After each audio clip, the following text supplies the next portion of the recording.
everyone, and welcome to the SSPI podcast by Space and Satellite Professionals International. I'm Tamara Bond-Williams, Executive Director of SSPI. This episode is part of our series From Classroom to Community, in turn, part of the Signal to Soar Connected Schools campaign. Signal to Soar, produced with the support of Hughes, shines a spotlight on the tremendous difference connectivity can make for schools, especially those isolated by terrain and other factors, and how connectivity via satellite transforms those communities that surround those schools. Appropriately, then, today's episode is called Strengthening Communities. When a school connects, it does more than deliver lessons and homework. Connectivity spreads outward to local businesses, to health clinics, to financial services, and to the social ties that hold communities together. Our guest today is Mónica Aguirre, Deputy CEO of Satellite Services at Stargroup Mexico. Mónica holds a degree in financial management from Tecnológico de Monterrey. She began her career in the financial industry with Value Casa de Bolsa, Morgan Stanley Capital International, and BBVA Bancomer. She joined Stargroup in 2015 to lead the finance department. And today, as Deputy CEO, she oversees strategic projects and partnerships with national and international providers to deliver satellite telecommunications services, solutions that support businesses, government programs, and efforts to narrow the digital divide across Mexico. Mónica, welcome. Thank you for having me, Tamara. Absolutely. Well, I'm very grateful that you're here, and I'm just going to jump right in. So let's talk a little bit about Stargroup. Stargroup has worked with Hughes to connect thousands of sites that's schools, clinics, and community centers all across Mexico. What problems were you attempting to solve, and why was satellite the solution? Sure. So the main problem we were trying to solve is the connectivity gap. So in Mexico, you see it's a very big country, and there are a lot of rural areas. So there's not enough infrastructure that can cover all these communities that are far from the main cities. So once we are trying to solve the connectivity gap with some of the government programs or even selling to the end user, the only solution was to use satellite connectivity and to reach to these communities, as I said, either through government programs or selling to the end users. And we even strategized or designed products that could be affordable to end users, because at the end, at the end, you realize that the people that are living in the rural areas, of course, are the people that have more limited income. So we have to find solutions in order to reach out to these users. Yeah. So as you're building this out, you're having a need to make sure that it's not just accessible, just in the fact of the connectivity being available, but that it's also affordable for the residents. Is that supplemented by the government agencies, or were you able to structure the arrangement with Hughes so that it would work out that way? We had to make some arrangements with Hughes in order to have affordable services, because we may do or we do work with government programs, but they do not reach 100% of these rural communities or all the people that need access to internet. So we had to work on both ways, so to speak. Okay. So many people see school connectivity as being just about the students and the teachers. But of course, we know that when a school comes online, the impact will go much further than that. How have you seen connectivity ripple out into the community and into all the other areas, health, finance, business enterprises, and local regional areas, rural areas. What have you seen in terms of a ripple effect? There is definitely an impact that goes beyond just connectivity for students and teachers.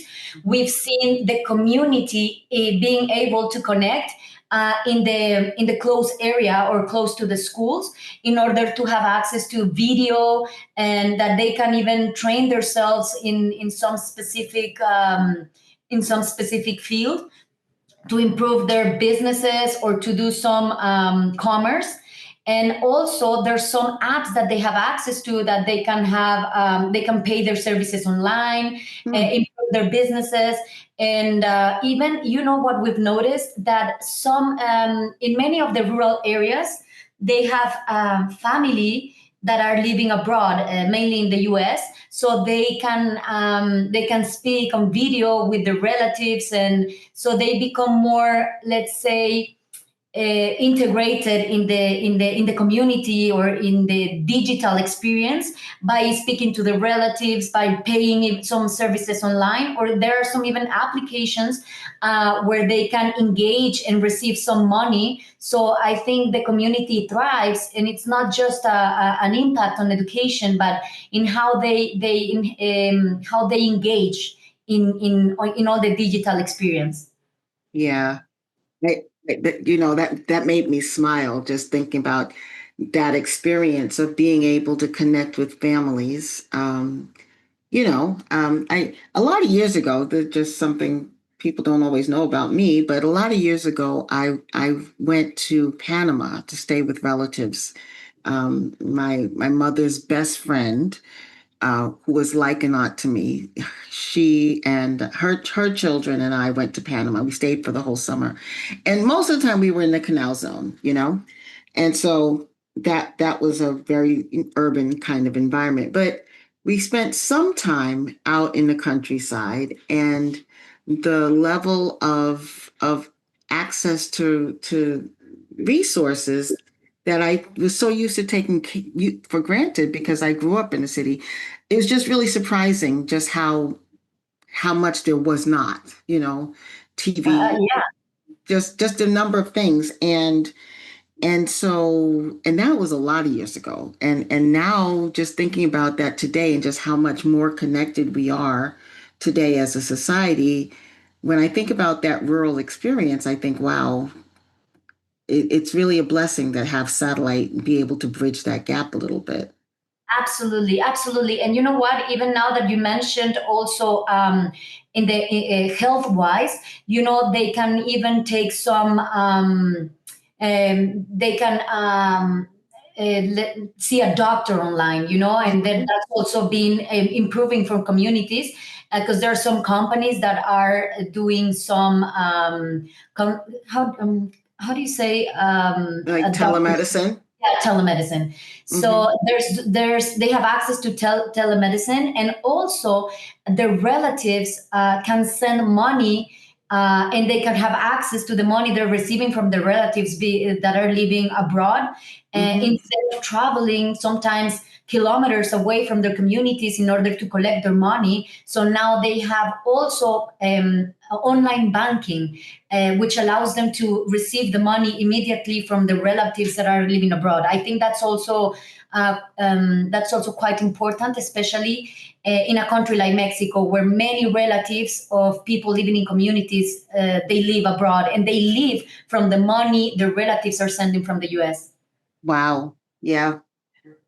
That's really amazing. But just kind of staying on that telemedicine piece. How long ago did you start this project? Was this kind of a pre-COVID thing, or did this start after COVID? No, even pre-COVID. So when we started to work with government programs, besides connecting schools, we were also connecting health clinics Mm-hmm. and or clinics to manage their inventories easily, and also to have telemedicine. So we were both working on installing internet in both schools and health clinics even before COVID. Yeah. That's fantastic. Okay, so we know that education is considered the engine of economic growth. And obviously in rural areas, economic growth can be a challenge. How have you seen connecting schools support workforce development and entrepreneurship in rural areas of Mexico? I think the development is huge, or the difference is quite big, because Mm-hmm. once you're connecting schools, you are also allowing teachers to have updated information, because we're talking about these communities that are really far from the main cities, and sometimes they don't have updated information or materials to work with the students. So, and they also have access to classes online, so they can have class sometimes, because let me explain some of the situations, some of the situations that happen, especially in the south of Mexico. Hmm. Many of the professors go on strike quite often. So Hmm. by doing this, we allow some of the schools to have online classes with teachers that are probably giving the class in the main city or in the closest cities. And especially in COVID, that helped a lot, because some of the students couldn't go to school, so the communities would establish a main center where they would take online classes as well.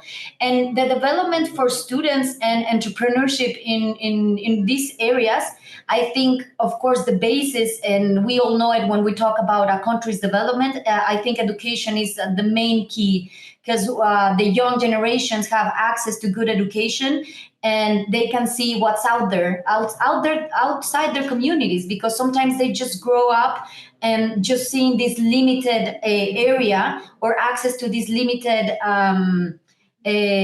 community. So once they have connectivity, I think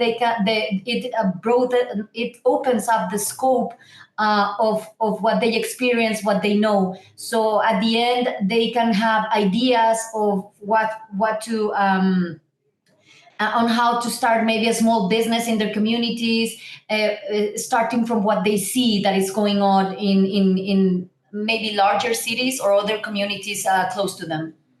Wow. Yeah, that's pretty huge, actually. Again, just calling on my own experience. Um, I'm ashamed to say, but not very. I'm ashamed to say that I don't remember growing up even hearing the word engineering. Like, it was just nowhere in my range of experience. And and yet I think had I known about it early enough, it would have been it might have been a path I might have taken, because I actually think that's kind of a skill set for me, the problem solving skill set. And so I do hear you very clearly about the idea of just being able to see Yeah, more. just exactly, just to see what's out there, no? And then probably they choose a path uh, because of a certain limited knowledge, and now you open up a scope of all the skills and businesses that are out there.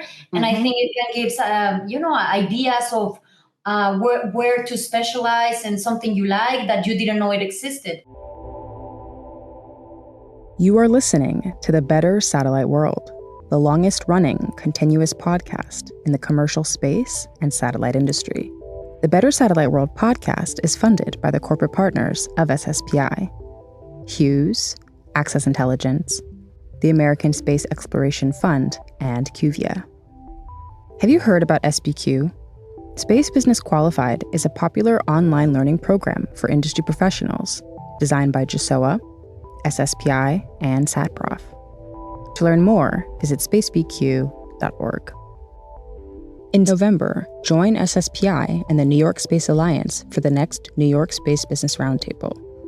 If you want to get inside the industry's biggest issues and investments, meet startups and high-profile industry leaders from around the world, the Roundtable is a real New York event you cannot miss. You can now register for our next New York Space Business Roundtable, which will be on September 30th. Call or raise Europe Bets on Sovereign Space. To register for this upcoming roundtable, visit sspi.org/events. And now back to the Better Satellite World. So would you be interested in sharing a story of a particular community or school where connectivity brought about a really unexpected social or economic change? Yes, actually, we connected a school that I visited a couple of times in Hidalgo.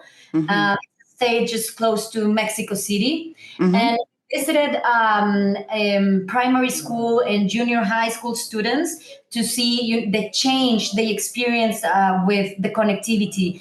And we noticed a big difference in terms of imagination, because we asked the students to write stories, and they had iPads because the government had provided some iPads because now they had connectivity. And Mm-hmm. the amazing thing is that they gave the students some free time with the iPads, and I was honestly impressed by what they were searching. And especially when they're very young and their curiosity, it's quite big. So they were researching how do trees grow, and about space, and about agriculture. And so, I mean, they were not just playing games and wasting their times. I mean, students are very curious, and I think with the right tools, I mean, you can totally enhance and increase the development of these communities. And talking about imagination, they were like, oh, I'd like to be an astronaut, I'd like to do this, I'd like to do that. But I'm talking about professions that are not in their day-to-day, that they're not in touch with in their day-to-day basis, because mainly before this access to connectivity, they wanted to work in agriculture, or being workers. And now you open a whole universe of possibilities. And of course, there comes the next step. How do we give access to these children to these fields? But that's Yeah. that's another subject. At least you open up their scope, and let's take advantage of that curiosity. So we give them the right tools to research what they're interested in, and to let them know it's possible with enough effort and access to these fields. Yeah. Yeah. And I really I hear so much I hear so much enthusiasm coming from you, just in terms of just thinking about what the realm of possibilities are that are opening up. And let me ask this question. Why did Star Group take this on? What makes this something that Star Group finds important? Or was this something you found important and you directed Star Group towards it? Why did you guys step into this? I think at the end, we all want to make some impact. Mm-hmm. And we started doing this, as I said, first, we were offering the services as to end users. But then we just realized that the users in rural areas that really needed access to satellite connectivity couldn't afford them. So we Mm-hmm. managed to work with the government in certain projects. I'm sorry, in certain institutions, to allow these people to have access to internet. At the end, of course, it's a business, and you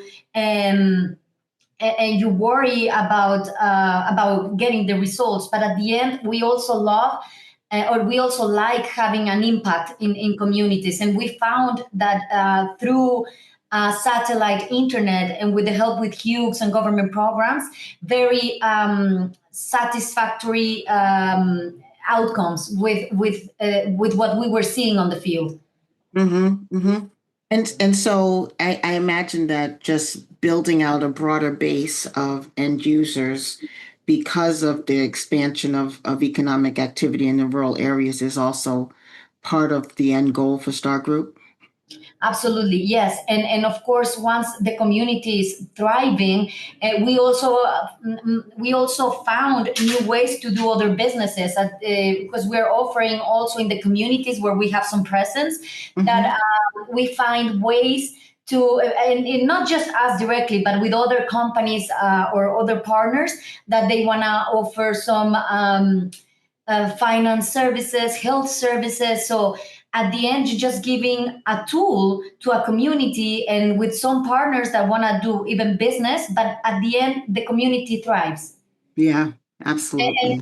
now that we were talking about this school experience, I just I remember that we were talking to the teachers, and they were so amazed and happy with the change with the students now that they had access to internet, that they were able to play some videos to the class. I mean, and when I say videos, it's what I was talking before about updated information. You know, what's new, what's happening, because sometimes some teachers had some tools, but I'm talking about like they're not they don't have updated information. So for the teacher as well, they are learning because they have access to internet. They are also learning, and the better teacher, the better the teacher, the better the teachings, and the better information they can share with the students. So I think it's a win-win situation, because you also have a teacher that is becoming a better person with technology, with information, and he's more prepared because he is responsible for the education of young children. Yeah. I thank you for saying that. You know, it is a very important thing to keep in mind that the teachers also need expanded opportunity for education. Absolutely, absolutely. I think that's key.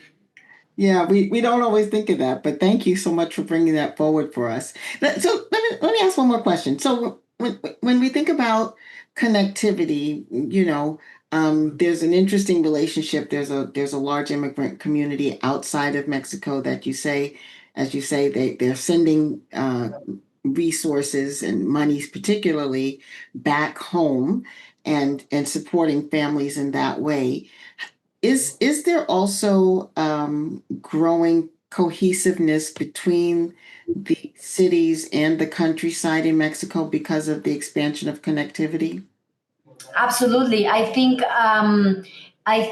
this, let's say, this distance or this gap between what's going on in a big city or the community, I think it shortens, and they become, let's say, they are in the same loop, because they have Mhm. access to the same information, and they can talk to each other. People know what's going on in the nearby cities, and it also connects them with families, either in the next big city, or families that are living abroad. I think it just includes them, or puts them in the same scenario, so to speak. Yeah. Wow. You know, we have a campaign called the Better Satellite World campaign where we talk about how satellite and space technologies make the world a better place to live. And and these kinds of stories, Monica, are the ones that give us so much joy to work in an industry that makes this possible. It makes human connectivity possible, expansion of opportunity, especially the expansion of reach of human ingenuity to areas that are have traditionally been cut off. And so I want to really thank Star Group and Hughes for doing this work and for bringing us the story of success on the ground. No, and it's thank you. It makes us proud, and we're happy to be working with a company like Hughes that also helped us design the products, and gave also some ideas in order to implement these successful programs. Absolutely. Well, with that, I want to say thank you again, Monica, for being here. I genuinely enjoyed talking with you. I came into this conversation. I think I was sharing off the mic. I was sharing that I had a little bit of pain from a dentist visit, but your enthusiasm helped chase that away. So thank you so much for being here and sharing that with us. And with that, that concludes today's episode from Classroom to Community, Strengthening Communities, which is part of SSPI's Signal to Soar campaign, underwritten by Hughes, our lead campaign partner. This podcast is made possible by the support of SSPI's professional, student, and corporate members. We are especially grateful for our corporate partners, Access Intelligence, producers of Via Satellite Magazine, the American Space Exploration Fund, formerly known as Space Shuttle Children's Trust Fund, the law firm Clyde and Company, Cuvia, and today's underwriter, Hughes, an Echostar company. To learn more about SSPI, visit sspi.org and follow us on X at SSPI, LinkedIn, Instagram, and Facebook. New episodes of the SSPI podcast, including the Better Satellite World podcast, the Satellite Futures podcast, and She Reaches Women in Space, are released every Monday. Subscribe at sspi.org/SSPI-podcast on Spotify, Apple Podcasts, YouTube, wherever you subscribe to podcasts. For SSPI, our producer Ari Yates, our sponsor Hughes, and for all of SSPI members near and far, I'm Tamara Bond-Williams. And for the people and companies building a space and satellite future worthy of our highest aspirations, thank you for all you do.